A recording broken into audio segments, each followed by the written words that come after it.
बात है, मुझे सुनना चाहे थे तो अंतर मोबाइल को छोड़ना है पर होना पड़ा। मैंने लगभग 45 वर्ष शिक्षण कार्य किया और मेरी कक्षा का कोई भी छात्र ऐसा नहीं रहा कि इसकी आंखें मुझसे ना मिले। मुझसे आंखें लगाइए, मैं आपको समाधान देने की बात कर रहा हूँ समस्या की। नमस्ते, नमस्ते सते जगत कारणाय, नमस्ते चिते सर्वलोकाश्रयाय, नमस्ते भूत मुक्तिप्रदाय, नमस्ते प्रधानमंत्री व्यापक शास्त्र।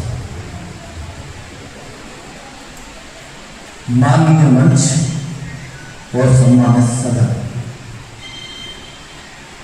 मैंने ये देखा अपने शिक्षण काल में कि छात्र कक्षा में बंद करते हैं, कक्षा छोड़ के चले जाते हैं।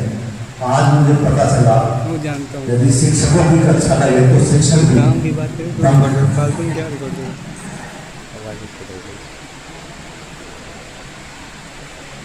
ये मैं इसलिए कहना चाहता हूँ जो पुत्र और शिक्षक दोनों वो सीखते हैं, वो बनते हैं जो मैं हूँ। हमारे गुरु रहे आनंद स्वामी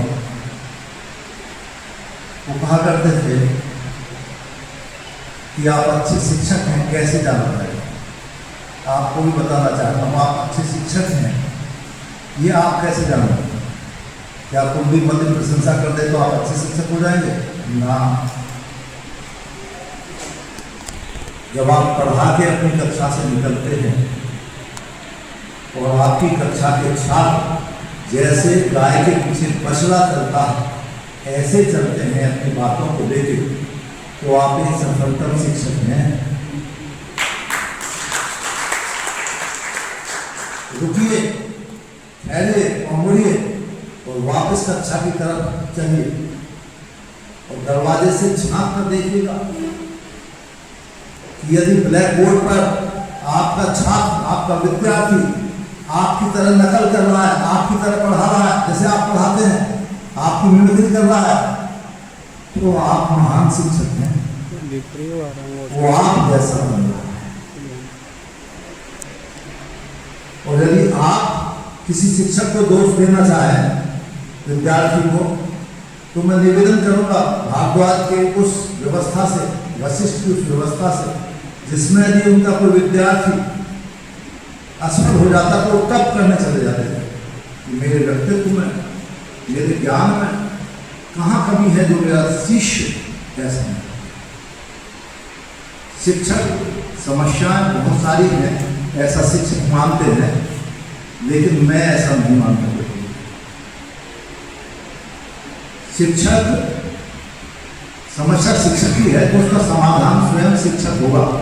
मैं पत्रकारिता से आया हूँ इस क्षेत्र में। मैंने डॉक्टर वेद प्रताप रेड्डी के साथ पत्रकारिता की, प्रभात जोशी जी के साथ पत्रकारिता की, विनीत नायक जी के साथ पत्रकारिता की है और सुरेंद्र प्रताप सिंह जिन्होंने आज तक शुरू किया, मैंने उनके पैर पकड़ के पत्रकारिता सीखी। पत्रकारिता कोई अलग विषय नहीं है, वो बड़ी कला जिसमें एक शहर को पढ़ाया जाता है, एक जनपद को पढ़ाया जाता है। हमारी कक्षा 40 छात्रों की होती है, पत्रकार की जो है कक्षा वो एक जनपद की होती है, एक देश की होती है। आज मैंने सबको सुना, नोट भी किया। मैं संचालका से कहूँगा कि अच्छा संचालक वो है जो सभागार को बांधते हैं, जो आप नहीं रखते।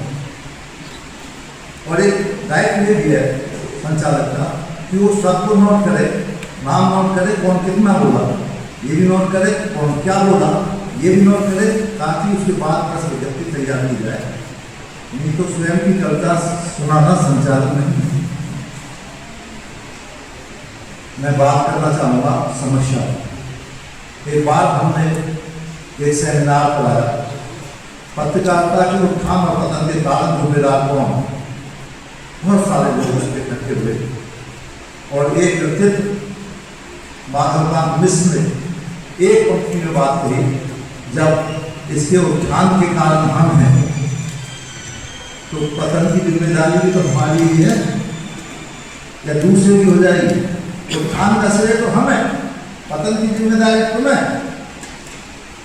ना, ऐसा नहीं। ये सत्ता की लड़ाई है। मेरा अपॉइंटमेंट ऐसे हुआ जब मैंने मास्टर डिग्री की, तो वहाँ पास के विद्यालय में था, फलाने का जो लड़का है ना उसने मास्टर डिग्री कर ली है, ठीक है, उसे बुला दो पढ़ाने के लिए। कोई परीक्षा नहीं हुई, लड़का अच्छा है, ठीक बोलता है, संस्कार है, इसे रखो। और मैं नहीं बनना चाहता था, मैं पत्रकार ही बनना चाहता था। जबरदस्त बुला दिया मुझे शिक्षण में लगा दिया, ये नियुक्ति की प्रक्रिया अब तय होती, उसमें संस्कार नहीं होते, तब संस्कार देखे जाते थे। शिक्षा का पतन क्यों हुआ है जानते हो? एकमात्र कारण, उससे संस्कार नहीं, संस्कार नहीं मिले शिक्षा में। हमारी बेटिया पत्रकारिता चाहिए, इसने मुद्दा उठाया कि जो शिक्षा है उसमें संस्कार डालने, शिक्षा में संस्कार डालने वहीं गए। यदि आप अपना सम्मान चाहते हैं, नहीं तो कुलदीप बड़े को पता है पिटते की मास्टर मैं देखा, तो कौन करते हैं जो ना स्वयं संस्कारित होते हैं ना अपने स्टूडेंट को संस्कार देते हैं। एक बात और उसमें उठाई दिया है कि यदि आप छात्र में कौशल नहीं बढ़ रहे, ऐसा कौशल जो उसे रोजगार दे सके, तो आपके पास पढ़ने क्यों आए? हाँ मास्टर ठीक है, पढ़ूंगा जब तक परीक्षा तो आपके विद्यालय में क्यों पढ़े, आपके अधीन क्यों रहे, आपसे डंडा क्यों है, आप पढ़ा क्या रहे? यदि मुझे उत्थान करना है तो मुझे पहले आत्मनिरीक्षण करना होगा, खुद का निरीक्षण करना। बात कही बहुत से लोगों ने कि संघर्ष बसता है, विद्यालय केवल डाटा कलेक्शन का केंद्र रह गया है। तो अपने सामने बहुत बढ़िया बातें उठाई, हमने सुनी नहीं हुआ अभी तक। जब अच्छा वक्त आता तो हम सुनते नहीं, सुनेंगे तो आगे नहीं बढ़ेंगे।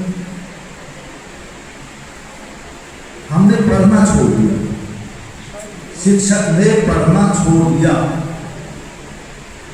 यहाँ बैठे भी शिक्षक जो बीएड करने के बाद शायद कोई क्लास हो सकती हो,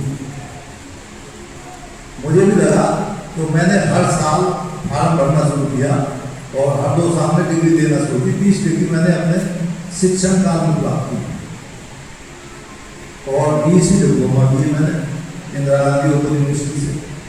वो इसलिए नहीं क्योंकि मुझे जरूरत है, मुझे जरूरत नहीं थी, इसलिए कि मेरा पढ़ने का स्वभाव बना है, मैं पढ़ता। जो स्वाध्याय नहीं है वो शिक्षक भी नहीं। अब जो हम लड़ाई लड़ रहे हैं, जिस लड़ाई के लिए हम आए हैं, वो आए वेतन की लड़ाई के लिए। हमारा वेतन समय पर मिले, अच्छा मिले, कहीं हमें विद्यालय से टेट के अंतर्गत बाहर न निकाल दिया जाए। तो आप पता नहीं, मैं नहीं समझता कि आप चिंतित क्यों हैं। मुझे आप कहीं निकाल दीजिए, कपड़े उतार दीजिए, जंगल में छोड़ दीजिए, मैं अपना भरण पोषण करने की क्षमता रखता हूँ कि मैंने चाहा किसी से। आप सोचते हैं विद्यालय में आपको 1.5 लाख मिला तो आप बाहर निकल के 1 लाख नहीं कमा सकते, तो फिर तो आपको ये सब करना पड़ेगा, क्योंकि आप 1.5 लाख के योग नहीं है, इसलिए आपको निकाल लेंगे। यदि आप योग है तो बात इसे छोड़ देंगे। मैं जानता हूँ कुमार विश्वास ने छोड़ दिया, प्रोफेसर जानते हैं राजपथ राय कॉलेज में प्रोफेसर थे, छोड़ दिया मैदान में। आज करोड़ों का आय कर देते हैं। अपनी क्षमताओं को आप पहचानिए, यदि उतनी क्षमता है कि आप 1 लाख से अधिक कमा सकते हैं तो आप भी विद्यालय छोड़ देंगे।